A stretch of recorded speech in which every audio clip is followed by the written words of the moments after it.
Oke, hai, assalamualaikum warahmatullahi wabarakatuh. Selamat datang dan salam kenal. Gue Salman. Udah lama nggak bikin video teman-teman ya, karena ya HP gue rusak, iPhone 11 rusak dan ya sudahlah, kita ikhlaskan. Kita cari HP baru mungkin nanti. Kemudian terima kasih teman-teman yang udah subscribe. Semoga semuanya selalu dalam keadaan sehat. Yang udah like, udah komen, terima kasih. Teman-teman yang udah melaksanakan PSDP di Poltekpar Lombok, Poltekpar Makassar, Poltekpar Bandung, semoga sekarang hari ini sedang melaksanakan kuliah umum ya. Semoga semuanya selalu dalam keadaan sehat dan sukses selalu untuk teman-teman di semua prodi. Insyaallah mungkin tahun ini atau tahun depan nanti kita akan ketemu di masing-masing kampus. Saya punya rencana ya, saya mau mengunjungi setiap kampus yang ada di bawah Kementerian Pariwisata. Antara tahun ini atau tahun depan sih, kayaknya tahun depan sih mungkin realnya. Jadi teman-teman mungkin ada yang udah jalan training, tapi sebelum kalian berangkat training lah, atau kalau mau berangkat training ke Lombok gitu, nanti biar kita bisa ketemu. Oke, jadi kemarin aku mau cerita sih, agak panjang tapi ya semoga ditonton teman-teman ya. Jadi kan saya mau mengucapkan terima kasih atas doa teman-teman mungkin juga ya. Jadi setelah sidang kemarin, seminggu sebelum sidang kan aku bikin video terakhir ya sebelum sidang, jadi aku fokus sidang seminggu lebih. Dan pas sidang ternyata ya masih ada beberapa revisi dan catatan yang wajar. Memang tidak ada yang sempurna teman-teman kalau di kampus ya. Setiap kampus mungkin sama ya konsepnya. Jadi sidang proposal, sidang tesis, sidang akhir pun, seminar akhir pun akan diberikan revisi gitu, catatan oleh dosen penguji gitu. Jadi nggak ada yang sempurna. Karena skripsi yang baik bukan skripsi yang sempurna, tapi skripsi yang selesai. Ataupun tesis yang baik bukan tesis yang sempurna, tapi tesis yang selesai. Jadi selesai kemudian direvisi. Nah revisinya lumayan panjang kemarin, dari tanggal 12 Juli sampai tanggal 25 Juli, sekitar 14 ya, sekitar 14 hari aku revisi atau 2 minggu karena ada perubahan di beberapa poin-poin. Well, aku nggak anggap itu hal yang berat karena memang sudah terbiasa untuk direvisi seperti itu, karena udah ya 7 tahun kuliah teman-teman ya, dari 2018 sampai 2024. Alhamdulillah sekarang udah menyandang gelar Magister Terapan Pariwisata. Untuk pengukuhannya besok ketika yudisium dan wisuda. Well, aku akan kembali lagi sepertinya. Kayaknya wisuda aja sih, kalau yudisium ya udah nggak apa-apa, online atau diwakili nanti gimana ya, biar filenya dikirim dan seterusnya gimana. Kemudian untuk next step ya, setelah ini ngapain sih Kak? Ya biasalah orang-orang juga ketika lulus D3, D4 kerja, mencari kerja. Sebenarnya kalau secara pekerjaan ya, maksudnya kita sebagai umat manusia pasti merasa kayak takut gitu. Kita punya fear, kita afraid with that, takut akan kelaparan, takut akan tidak bisa survive dalam kehidupan, takut ya. Ketakutan tuh nggak apa-apa sebenarnya selama itu tidak menguasai penuh ya. So akan keluar ya dua sifat manusia itu, fight or flight. Nanti teman-teman bisa baca bukunya Fight or Flight. Antara kita melawan ataupun menjalani lah, atau kita kabur gitu, flight, entah kemana dan seterusnya ya.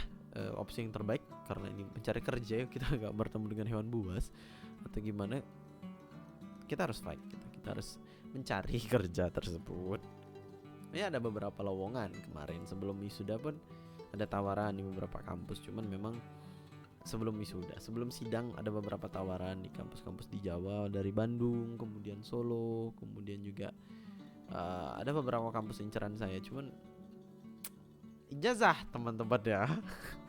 Sekarang masalahnya di ijazah, bukan masalah sih, kendalanya di ijazah karena kan belum rilis ya. Tapi nggak apa-apa, memang ya baru sidang kemarin ya, bulan lalu. Jadi sekarang sedang mengelola yayasan saya, yayasan keluarga, taman kanak-kanak ya, PAUD.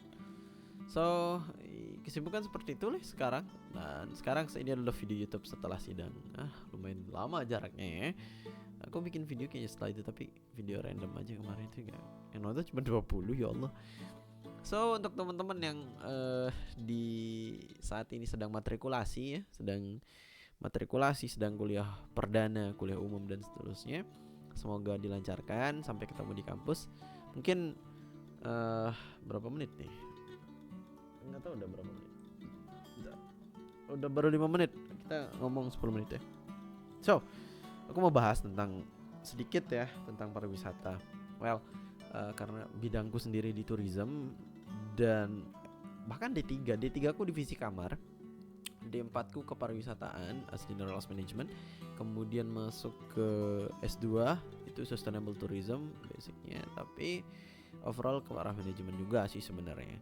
Well, jadi seharusnya ada jadi dosen pariwisata dong, nggak mungkin dosennya. Astagfirullah. Ya udah kita bahas tentang pariwisata dulu, oke. Jadi mungkin teman-teman yang sedang kuliah umum, anggap aja lah ini kuliah umum tapi dari saya. Gitu ya teman-teman, pendadaran. Kita tes materi dulu ya. Oke, baik. Jadi untuk pariwisata sendiri kita anggap ya, saya suka memberikan gambaran seperti sebuah lingkaran besar. Jadi dalam lingkaran besar tersebut ada beberapa komponen ya. Dalam lingkaran itu ada lingkaran-lingkaran kecil lagi. Jadi kalau pariwisata secara besarnya adalah sebuah industri di mana yang teman-teman pahami mungkin ya, pariwisata adalah sebuah kegiatan ataupun serangkaian kegiatan oleh sekelompok individu untuk berpindah dari satu tempat ke tempat yang lain. Nah, dengan proses perpindahan ini ya pasti diperlukan mulai dari apa? Basic standar sih sebenarnya. Akomodasi, transportasi, aksesibilitas, dan amenitas. Ini teorinya 4A. Ini sangat sering dipakai. Oke, teori 4A ini merupakan dasar ya untuk pengembangan industrialisasi pariwisata. Jadi awalnya memang pariwisata dulu bukan sebagai rumpun ilmu tersendiri. Dia itu di bawah rumpun ilmu manajemen dan ekonomi. Sekarang udah berpencar lah menjadi sebuah rumpun ilmu tersendiri. Nah, industri pariwisata ini punya beberapa lingkaran-lingkaran yang saya bilang tadi. Nah, lingkaran-lingkaran ini merupakan komponen penyusun dari industri pariwisata. Jadi misalkan kita ambil aja sebuah destinasi yang kita bisa bilang itulah sebuah titik tujuan dari orang yang akan berwisata ini. Nah, sebuah destinasi wisata tidak akan lengkap ya tanpa adanya sebuah sarana penunjang yang dibilang tadi, yang 4A tadi, mulai dari aksesibilitas, akomodasi, amenitas, dan akomodasi. Chat nih. Pasti ada yang ngechat nih bentar. Wih, banyak banget. Apa sih? Kembali kalau pulang PMI bisa tanya kami sebelakang ibu jualan itu ada kosong.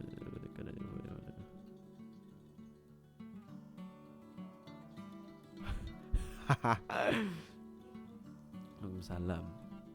Nge-lag pak. Ini overheat biasanya. Tapi nggak apa-apa lah, harus tuh. Kasar, kau mau viral, kau mau ditangkap FBI.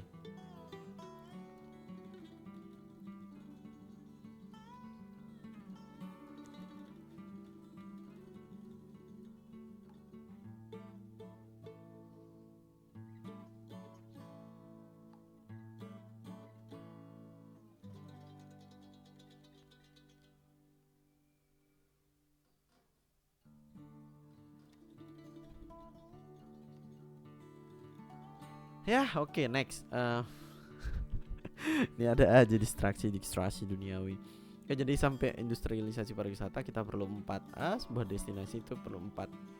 Nah, tadi ya, akomodasi itu berbau dengan penginapan. Ini untuk teman-teman dari divisi kamar, dari hotel, homestay, ataupun bisa tenda glamping sekarang ya. Gak bisa sebagai bentuk akomodasi. Misalkan kita mau ke Pantai Kuta nih, sebagai bentuk penerapan dari industrialisasi. Saya mau berbicara, Pak. Saya mengganggu kalau saya mau berbicara. Ganti baju dulu. Ya begitulah. Jadi sebagai bentuk sebuah industrialisasi dalam bidang pariwisata ya, kita perlu menyediakan akomodasi ya ataupun penginapan. Tapi nggak harus hotel sih, tapi karena memang untuk mass tourism, terutama untuk destinasi alam yang punya area yang luas untuk menampung orang yang banyak, maka diperlukan sebuah akomodasi ya. Oke, setelah itu kita perlu accessibility. Accessibility itu seperti jalan, memang sangat diperlukan jalan yang baik dalam pembangunan industrialisasi pariwisata gitu. Dulu Ketika Lombok masih di zaman oldnya ya mungkin sekitar tahun 2010-2012 mungkin masih ada mungkin ada jalan tapi nggak sebagus sekarang. Sekarang mau bagus banget. Makanya aksesibilitas itu menjadi salah satu ranah yang cukup penting gitu ya. Untuk bisa mengakses destinasi ini kita perlu jalan gitu. Mungkin ada sih beberapa destinasi yang aksesibilitasnya mohon maaf sebagai nilai jual ternyata ya, kengerian yang ada di sana. Seperti orang Bukal tuh jalannya ngeri Pak. Aksesibilitas ada namun seram. jalan masuknya harus jalan dan trekkingnya itu kan salah satu daya tarik juga sih sebenarnya. Tapi secara umum ya aksesibilitas yang harus ada ya memang jalan yang baik, kemudian infrastruktur yang baik. Kemudian setelah itu kita juga perlu yang namanya attractions. Attraction itu yang saya bilang tadi, destinasi pariwisata ini punya beberapa atraksi ya destinasi ini. Misalkan dia Kuta kan, dia menjual view pantainya, kemudian pasir-pasirnya seperti merica dan seterusnya kan. Sunsetnya misalkan di Bukit Merese, nah itu sebagai sebuah attraction atau daya tariknya. Yang terakhir mengenai amenitas nih pelengkap biasanya itu seperti toilet, kemudian area charging port stations, kemudian bisa juga masjid dan area penunjang lainnya, warung dan seterusnya, itu merupakan bagian dari amenitas. Ya, itu berapa menit? 11 menit. Nah, itu adalah 4A dalam dunia pariwisata. Semoga teman-teman bisa memahami dengan baik ya. Jadi lingkup pariwisata ini luas, itu baru 4 dasar. Kita belum bahas mengenai restoran, kita belum bahas mengenai hal-hal yang lebih detail tergantung dari subdivisi teman-teman masing-masing. Itu secara gambaran kasar dunia pariwisata. Jadi teman-teman bisa mendefinisikan diri nanti sesuai dengan bidang, sesuai dengan jurusan mau kemana besoknya. Oke, sekian dari saya Salman Alam. Terima kasih sudah menghadiri Studium Generale. Waduh. Kuliah umum dari saya. Semoga bermanfaat. See you next time. Assalamualaikum warahmatullahi wabarakatuh. Sampai ketemu di kampus. Bye bye.